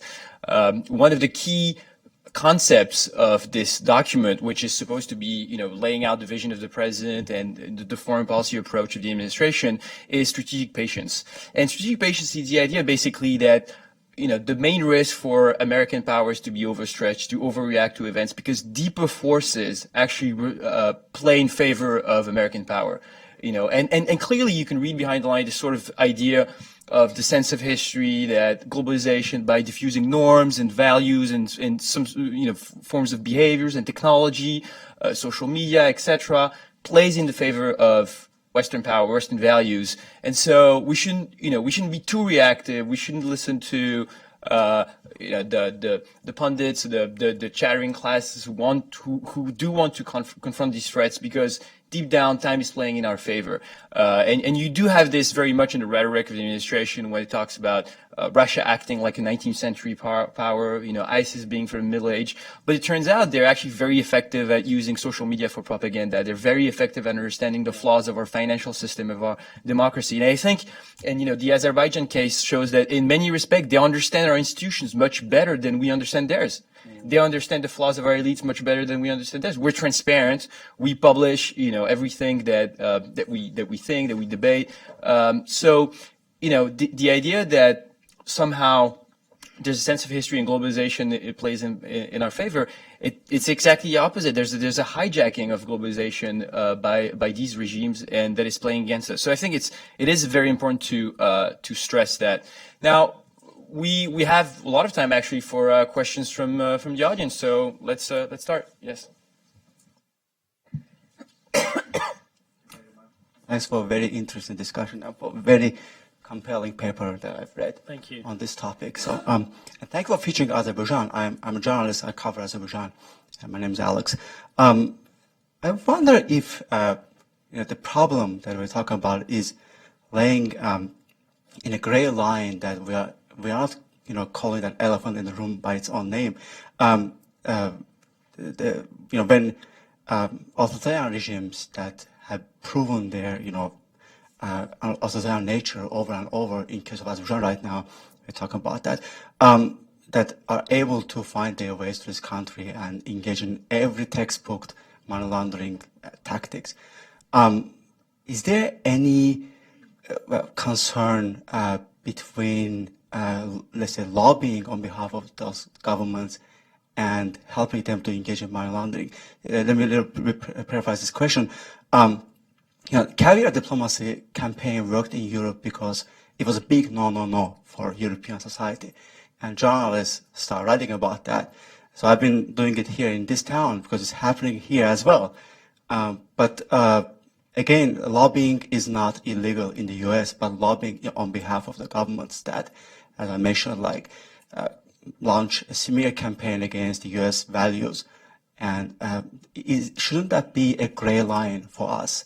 And I think maybe that's where the problems are starting. We should think about should it be, do we think it's correct that our enemies can and kleptocratic states can access our political institutions and lobby in them in the same way as our allies? I think that's a worthwhile discussion of whether or not it's when you have a state which has been proved to be a kleptocracy, like Azerbaijan and like the sort of Putin regime, where we can't get any sort of documents from the regime itself saying it's a kleptocracy because they control everything. So utterly about it, but we have the information. Otherwise, to prove it, I think it's an open question. I think it's something to debate whether or not they should be legally permitted to operate in the same way that Norway might practice sort of lobbying in DC, or that Britain might want to lobby in DC. Yes, I don't know the details of that. I haven't thought that through, but that's the kind of question that I'd like to ask. We have State Department reports and reports that come up from Freedom House and other organizations that list a number of countries that engage in human rights violations, and that could be a tool to use when we have the FARA let's say, agreements that we sign with those countries. So there should be some line there that you cannot, lobby on behalf of human rights violators. Another question is Azerbaijan has been launching a campaign against the U.S. organizations. There's an ongoing crackdown right now, and the government is engaging in anti-U.S. campaign. And then you have organizations like Baker and McKenzie is entering Azerbaijan and helping the Azeri government to launch some, strategy. So that's it. That causes. I don't know. Baker McKenzie has not launched any, as far as I know, the Baker McKenzie has not been involved in any effort on behalf of the government of Azerbaijan and the United States, lobbying or otherwise. So I just want to be clear about that. We do have an office in Azerbaijan that helps mostly foreign companies that are looking to invest there. A lot of what they do is compliance and making sure that everything is done legally. I'm not aware of any work that we've done to launch a campaign for the government of Azerbaijan in the United States. Oh, just on the broader point, though, in terms of lobbying, I mean, I think there are a few issues here: lobbying, money laundering, and smear campaigns. Lobbying is on behalf of foreign governments is obviously subject to different requirements. You have the Foreign Agent Registration Act, which I think is an important piece of legislation, requires full disclosure of lobbying on behalf of foreign governments. I think it's difficult to distinguish between foreign governments because today one government is, our ally, and tomorrow it becomes a kleptocracy. Sometimes, a lot of times it's somewhere in the gray area, which is why I think it's important to apply uniform standards for all lobbying on behalf of foreign governments, and that should all be transparent, and it is under FARA. One thing I think that should be done is if people are acting on behalf of foreign governments and they're not registered under FARA, or if they're submitting false FARA declarations, that should be investigated quite aggressively. And there's a recent OIG report recommending exactly that. So I think that's something that the U.S. government can do and is moving in the direction of doing. Money laundering is it's a different issue. As we've talked about, it requires a affirmative, knowing attempt to help those who are in possession of criminal proceeds conceal the source of those proceeds, and I think that should be prosecuted extremely aggressively, and it is. In terms of smear campaigns against the U.S. government, obviously here we're getting into sensitive issues of free speech, and our government has always taken the position that political speech is highly protected by the First Amendment, and I think that that's right because one person's smear campaign is somebody else's public awareness raising campaign. So I think that that's just, the price we pay for living in a free, open society. Yeah, I think I'd like to add to that. And Tom, correct me if I'm wrong, but I don't think there's ever been more than one or two prosecutions under FARA. There are very few. Yeah, I mean, you're 50, exactly right. 60 long year yeah, history. you're exactly right. Yes, there are very few cases under FARA. Yeah, and even when cases have been brought, there really just haven't been any prosecutions. And most people tend to think that there are not that many FARA violations out there, but I think, again, in the past several years, you've seen a kind of raising of awareness of the extent to which people are, in fact, doing lobbying without having registered under FARA. I think some people also don't know that there's a kind of FARA loophole in a way where you can register with the Senate, I believe it is, and sort of register on a sideline there, so you don't necessarily have to register under FARA. So you are registered in some way, shape, or form. But the kind of difficulty here is that it is public information, but people really just don't take the time to go out and look for it. People don't take the time to go and look and see who's representing the Azeri government or who is lobbying on behalf of Gazprom. It's just not something that people really, as citizens, we should know that we have these kinds of tools at our disposal, but we really just don't. And when we come across these cases and we're concerned about lobbying, I think there's a kind of lack of civic education really on this, and we don't know that there's a FARA. We don't know that there's the ability for prosecutions, and so it just doesn't happen. I think that's exactly right. I think there's going to be more attention to this as a result of the recent OIG report and as a result of the Manafort scandal and just the general discussion of these issues. And our firm actually put out a client alert recently on exactly this, telling, the world that you've got to pay attention to these requirements. If you're not registered, you've got to register. So I think that we're going to see a lot more under this in this area. What I think you're talking about is the possibility of registering under the Lobbying Disclosure Act instead of FARA, it's a loophole, but I think sometimes people take it a little bit too far when you can use that as opposed to FARA. But that's something else that needs to be looked into. And we're actually planning on hosting a conference just on FARA to get the word out about what companies that are involved in this kind of activity need to do to get themselves registered and in compliance with the law. So I think it's an important issue, and one that could be another element of this strategy of trying to combat exactly what Ben is talking about.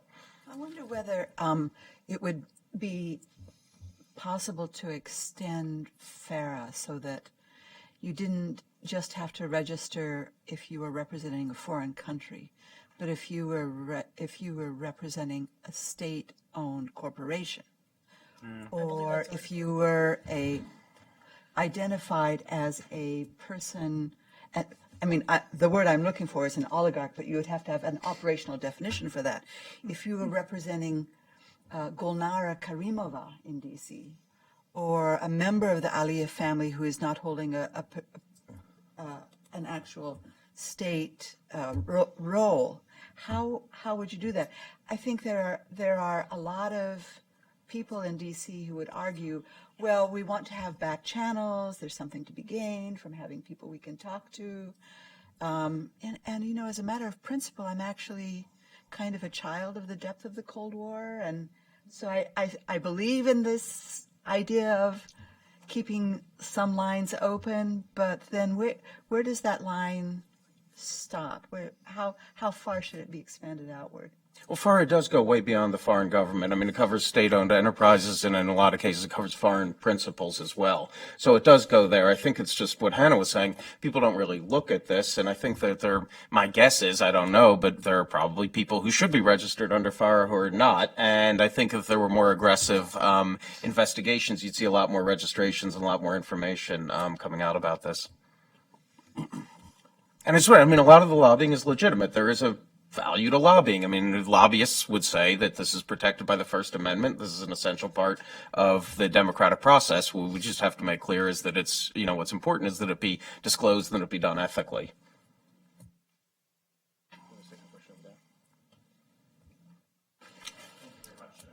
Just want to thank the panelists. Mr. Duda, the paper's great, and Mr. Davidson, thank you for convening this on behalf of the Kleptocracy Initiative. My name is Mark Hayes. I work with an organization called Global Witness that's been focused on these issues for a number of years.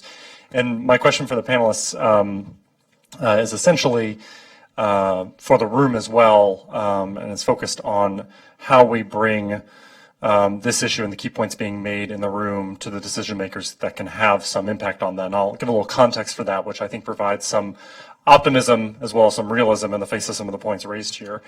We started campaigning on this issue as a result of our work in over 20 different countries looking at corrupt deals in the natural resources sector in places from Angola to Burma and everywhere in between. And consistently we found a pattern that's been described in the paper, use of shell companies and enablers to move money offshore and to stash it overseas in a way to enable people to live the life to which they're accustomed off the backs of those in those countries. And we started campaigning on issues related to illicit finance and beneficial ownership in 2008 and 2009, both here in the US and in the UK and Europe.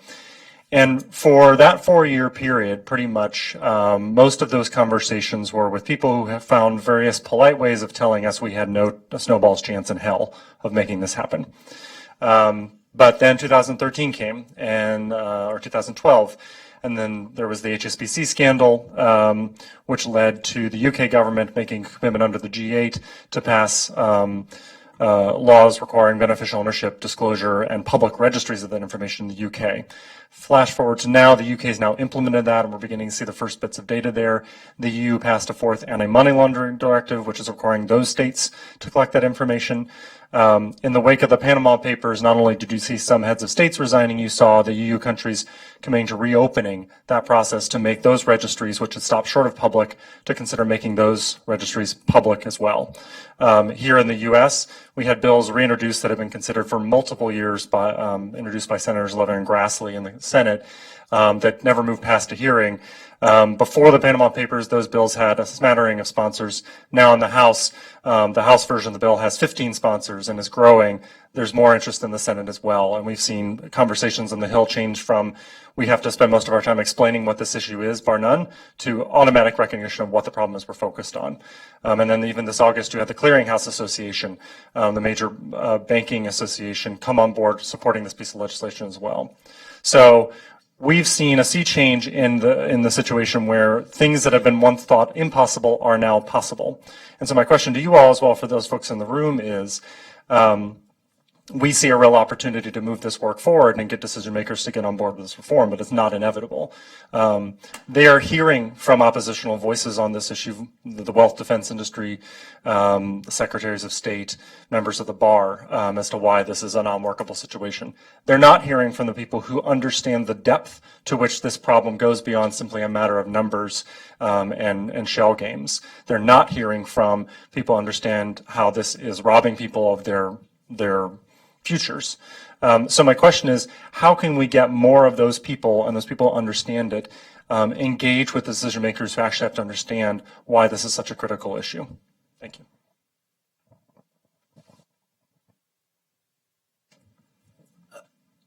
I think maybe the gentleman over there had are we taking a lot of questions at once, or are we? I think we can answer we can start by answering this one, and then. I've got maybe an unhelpful answer to your question, which is that, like, something I notice has been a problem of the last 20 years is a sort of Generation X and quite millennial, like, indifference to politics and disdain for politicians and disdain for the political path, and this assumption that, you know, it's somehow wonderful to work as a journalist or work in the NGO industry, but to actually get your hands dirty in a political party is sort of vulgar and not interesting. And one thing I've learned, like being British in the past year, is actually how much I depend on my politicians and how important it is that the right people are intensely involved in the political parties. And I don't know what work you personally do or what your colleagues personally do, but I think in general, I think we need an attitudinal shift in which more people are encouraged, supported, and try to get involved in politics and in political parties. And I think that's part of it. And I think part of the answer to your question is simply the fact that we've created this Kleptocracy initiative, and that's one of our goals behind what we're trying to do, is essentially, I think, one, bring this into the public eye, to create some resources for journalists and people like yourself who are interested in bringing this further into the fore of the public eye, but also, three, really go out and talk to people on the Hill, go out and talk to folks in the State Department, Justice Department, Treasury, FBI, who are looking for encouragement from the public and they're just not getting it. And I think that's one of the things that we're trying to do here, is really push this topic forward. And we have these meetings really to sit here and attempt to develop our ideas and have a kind of conversation where we can take these ideas on board and begin to build a set of values and a set of ideas that we can then take and push further on. Two thoughts. One, I agree with you. Things have really changed a lot. I mean, I see that in our work. When we take on a new client, I mean, the degree of due diligence we have to do on them, I dare say, is a lot more than it was 10, 15 years ago. And we also see with our clients. I spend a lot of my time just working with clients because they're worried about business partners in a lot of these countries. Can we work with this person? Even if maybe it's not a violation of the law to work with them, there's a reputational harm to working with them. How do we manage that? Should we walk away from the deal? And that wouldn't have happened 20 years ago. So I think that a lot has happened. In terms of moving it forward, I think one thing that is, I guess a couple things. One thing that I think is important is kind of tying the whole picture together, because there's sort of discussions about kleptocracy and the negative effects on the London things that Benner is writing about. And then there's also the strategic, sort of the national security issues here. And I think Ben has tried to tie a lot of that together in his paper when he talks about containment. But I think putting it all together in a way that, showing that kleptocracy is a national security threat, because kleptocratic regimes tend to start wars to divert the attention of their own populations from the fact that they've stolen all the money, that they also engage in the kinds of disinformation campaigns that Hudson and Marius have written about. And putting it all together, I think, is important, because I think that now too many of the issues are just sort of understood in isolation too much. So I think that's one thing. And then the other thing is, I think bringing this to the attention of corporations is very important, in the institutions. And as I say, a lot of our work is working with these clients to make sure that they don't take on local partners who are going to have reputational risks for them. And that's just a point of entry into all of this. If you can make companies understand that it's not worth it to do business with certain kinds of people, they're going to walk away from them. It makes it harder for these people to grow their businesses. And I think that's just getting corporations more focused on reputational issues is another way to move it forward. Yeah, I would add to that.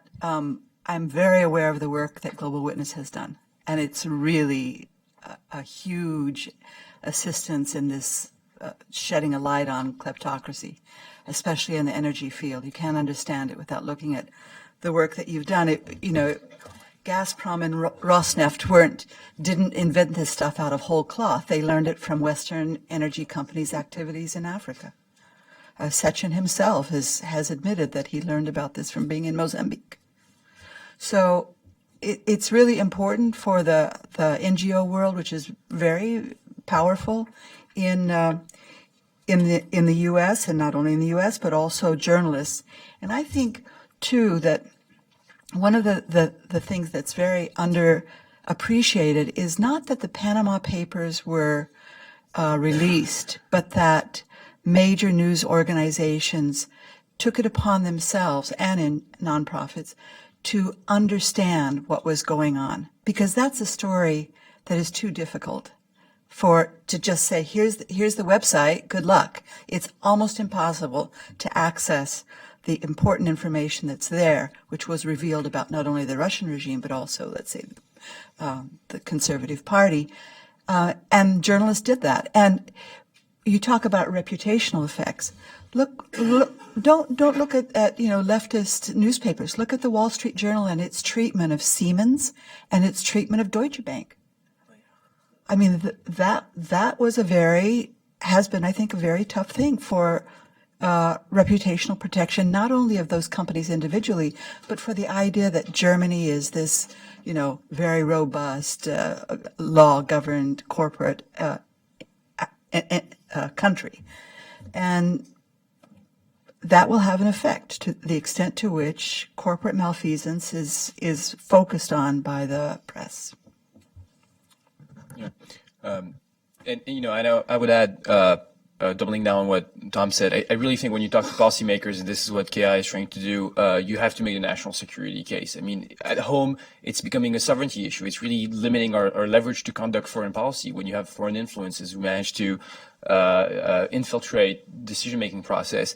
And abroad, it's also part of the foreign policy toolbox, the leverage you want to have when you have tensions with these regimes. I mean, obviously, when it comes to tensions with Russia during the Ukrainian crisis, the sanctions, especially individualized sanctions, are very important, notably when you understand the central role that kleptocracy plays for these regimes. So I think really it's very important that that's the work that's been done here, is to understand it's not only about rule of law, human rights, or altruistic issues. It's also about our own national interest.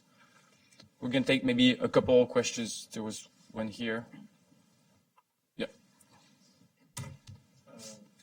Dave Peterson. I'm with the Africa program at the National Endowment for Democracy. Kleptocracy is an issue that we're paying a lot more attention these days. I was very happy to participate in a conference with Charles in Berlin a while back in Transparency International. But my question is, in the case of Africa, I'm wondering if there is a approach that is sort of looking at the low-hanging fruit, in a sense. One of the participants at this conference in Berlin was William Bourdin, who has been pursuing this Bien Malaki case in France, going against some African dictators, Congo, Brazzaville, Equatorial Guinea, Gabon, I think. After 10 years of work, he's succeeded in getting some traction. These dictators are now in danger of being put in prison if they, find themselves in France. And he wants to do something similar in the U.S. A couple months ago, the son of Denis Sassou Nguesso, Congo Brazzaville, was here in Washington. He's got a foundation, that is giving lots of money to American NGOs and what have you, trying to buy influence. But he would seem to be very vulnerable to this kind of prosecution. So I'm just wondering if you might reflect. Of course, I would also like to raise the Enough campaign's work on kleptocracy, that they, you mentioned that this kleptocracy has a price. In the case of Sudan, they argue that it's really a fight over corruption more than ethnic or politics. And there have been, tens of thousands of people have died in Sudan. They're now coming out with a report on the Democratic Republic of Congo, which is basically saying the same thing. Tens of thousands, hundreds of thousands of people have died in conflict due to fight over whether it's resources or, the control over the kleptocracy. maybe it's difficult to go against Putin, but some of these African dictators, I think, are a bit more vulnerable. The two questions over there. Thank you. Jerry Hyman at the Center for Strategic International Studies. I'm not sure this is a question or a request. Maybe it's a request, Charles. And that is that, much of what we do turns out to be a balancing of goods versus other goods, evils versus other evils, what's more important, what's less important, and so on. It seems to me that so far in the discussion, recognizing the concern and the outrage and so on and so forth and the potential consequences, one of the things that I think we've learned in a variety of areas in the last few years is that we better look at unintended consequences. If you had asked yourself about Iraq, you wouldn't have thought about they didn't think about the unintended consequences. Similarly in Afghanistan, lots of other places. I realize this is doesn't rise to that level, but maybe it does. My question is really, of all the things that you discussed about with respect to remedies, they're mostly about transparency, it seems to me. Beneficial ownership, you should reveal beneficial ownership. You should expose the kleptocrats. You should mobilize public opinion, etc. What I don't know is, okay, then what? What are the consequences of doing that? What are the proposed remedies? And what are the consequences of those remedies? Of those proposed remedies? Number one. Number two, it'd be great if a number of these kinds of panels, I've gone to a number of them, talk to each other rather than just, there's across panels, rather just within them. So 2 days ago, I was on a panel on the rule of law and surveillance versus privacy. Every single member of the panel was a pro-privacy advocate. We got to stop this surveillance, we got to stop the government from looking, et cetera, et cetera. Well, here you have a case where privacy presumably would be made transparent. Things that were formerly private are now going to be more transparent. It'd be good to weigh these different values against one another. That's what I meant by the balance of goods and versus other goods, evils versus other evils. So I guess my question, or maybe to you, Charles, is would it be possible for the Kleptocracy Initiative to put out, other than or in addition to transparency, what are the other proposed remedies, number one? Number two, what are the unintended consequences of pursuing those remedies? And number three, how do those weigh against other values? And I think Mr. Firestone's named a couple of those, for example, free speech and so on and so forth. Balancing these things against one another is not so simple as to say we've got a bunch of bad kleptocrats and we need to do something about it. Well, what is it exactly that would be proposed to be done, and what are the implications of doing those? Not a question, I guess, but... We'll take it as a question. Hi, my name is Mark Melton. I'm with a journal called Providence, and actually the question I have kind of ties into what the gentleman here was asking, because I believe Charles Davidson mentioned earlier that he hadn't heard, or there aren't good arguments for shell companies or for secret and anonymous accounts.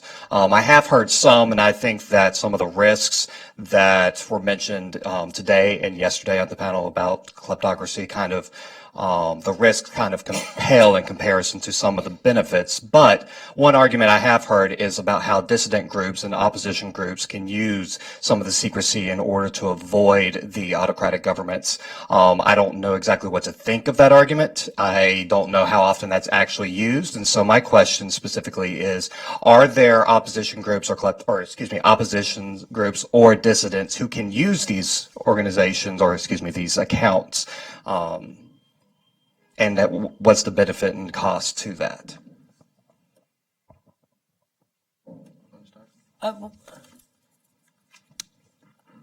Well, something that I've been thinking about as the sort of 2 points were outlined is that it's important to kind of zoom out, and as Tom was saying, we need to really kind of tie things together and look things from the sort of the largest possible perspective. And this issue of kleptocracy and the financial system is really part of a much larger issue within the financial system. Kleptocracy is one aspect of a broader crisis in a system which is giving us bubbles, which is giving us offshore, which is giving us derivatives, and the real instability of that financial system, in particular in its relationship with states and the project of statehood, and how a relationship that from the 1950s until the new millennium have been very mutually reinforcing for Western states and for the financial system now appears to have gone into reverse. And I think this trend that we've been seeing since the 1970s, and in particular since the 1990s, of states simply losing their ability to have the upper hand over capital, to really be empowered over capital, is the sort of the big sort of root of a lot of these issues, be it bubbles, derivatives, or kleptocracy.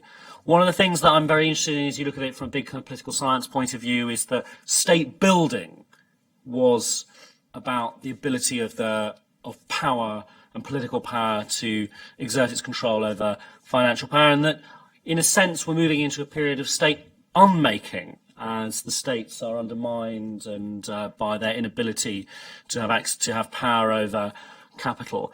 In terms of like how to sketch that relationship over the next 10, 20 years, one of the things that's very interesting in Britain, France, and the United States is that the public won't accept cuts, even quite minimal cuts, to what they perceive as their democratic winnings, their democratic rights. Is that in the United Kingdom there has been cuts to public services. Now under the new government, the consequences were so major that it's perceived that there's a limited capacity to cut. Same thing in France, and also in the United States. There's you see the same thing kind of swirling around the sort of Sanders campaign and the Trump campaign, and I'm just trying to. I think that those are sort of the principles we're going to have to sort of think about in sort of shaping the decades ahead. These sort of this relationship between the sort of no longer mutually reinforcing statehood and financial patterns, and this issue, which is that the public, even though like political institutions and politicians may not, the public actually has very clear red lines in terms of what it'll accept and not accept. Yeah, I want to make a quick comment on both of those questions. Then, unfortunately, I have to leave. I feel horrible. I feel horribly rude coming in late and leaving early. But I figured it's such an interesting topic. I figured I'd rather be here just for an hour than not come at all, because it is such an important discussion. Your point about the flip side of this is a really good one. If you talk to Swiss bankers, as I have done on many occasions, they will always tell you, "Oh, the reason we have secrecy was to help Jews protect their money from the Nazis, and most of our clients, are trying to, protect their assets from people who want to steal it, or from, it's a family situation. They don't trust their relatives, et cetera, et cetera." And if I talk to a lot of Russian business people, and they say, the reason we have money in offshores is because the government is so corrupt, they'll come and steal it from us. So we have to do this. And of course, there's the political point that you make, that increased transparency could make it easier for authoritarian governments to get at foreign funding of NGOs and things like that. So there is a flip side to it. And I think that but the problem, as with everything in life, is that these, justifications can be easily abused by people who want to use these good institutions for nefarious ends. So the task is really to develop laws and regulations that allow people who want to use these structures for legitimate reasons to do so, but simultaneously allow us to identify those who are abusing them. That's the situation with every law that's ever passed. It has to be tailored in a subtle and nuanced way, and that's why. And the way to get there, of course, is by discussing all of this and having people point out the pros and cons of everything, and figuring out exactly what the situation is, so that any legislation that is passed takes into account all of these aspects. And that's exactly why I think, and that goes to the previous point about the flip side of these things, the privacy side, that has to be taken into account. And the way to get there is by having exactly the kind of discussions that we're having today. These were Swiss bankers with a lot of chutzpah. Chutzpah, not a word they would use, but an appropriate word. Turns out they were also willing to to hide Yeah. Nazi gold from the Jews that they took it from. there is that aspect. Can I make a final? I assume we're making final points. So, I'm very taken by in this discussion by the two separate kind of photographic images. One is the image of post-war leaders, Churchill, Roosevelt, and Stalin meeting to think about the division of the world, and at least some kind of global compact. And we all can see that picture, whether it's Yalta or Tehran or wherever. And then the picture that came out 2 weeks ago, a new threesome, Aliyev, Putin, and Erdogan.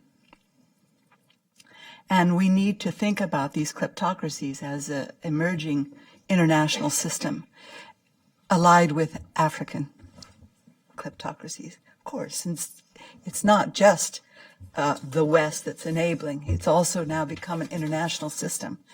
And it's not accidental that Putin is going to have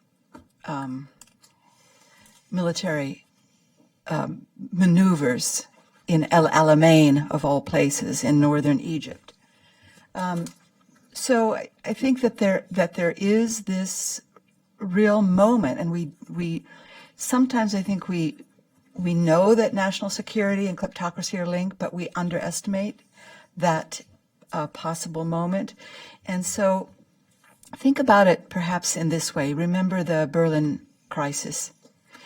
And a large part of that Berlin crisis was started because of the flooding of the Western sector with all kinds of counterfeit. The potential inability to establish the power and legal basis of the dollar, of a currency. The institutions of the West that were being applied in the Western sector were at risk of being completely overrun by new Soviet surrounding institutions, most of which were not very socialist. And the decision was taken to close off the Western sector and to have an airlift. And there may come a point when a virtual airlift of the Western financial system may be possible. But how would we do it? How would we actually close off? How would we allow our system to get to the point where we would have to close off our sector? This is because who's going to run the airlift? Who's going to run the airlift? And that, I think, is, where the link back to Kennan comes in. Let us not forget that Kennan was completely ignored in Washington. He was, he came back. He didn't stay on as ambassador. He lived a lonely life, first in the Naval War College and then in Princeton. And he was loved by the academics and every journalist, but nobody in D.C. listened to him whatsoever. So I think that there is this kind of, I hate to go back to 48, but boy, we need to do something to secure the sanctity of our financial system. I guess I should respond to Gerald Hyman's question about the consequences, unintended consequences of proposed remedies, which sort of bleeds into the question about privacy.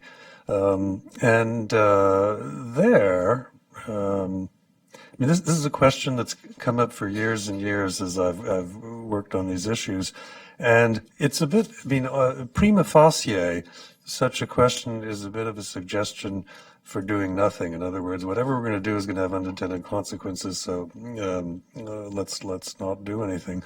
I think at this point, this issue has become so dangerous and such an issue of national security that those concerned about unintended consequences of proposed policies need to propose counter policies. In other words, what would you do about the national security issues that are posed here? And that's part of a democratic process. So it's not a legitimate debating point to simply throw that on someone who's proposing to actually do something about it. What's your counter proposal?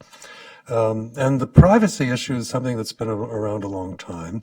Obviously, nobody wants to live in a 1984 Orwellian nightmare.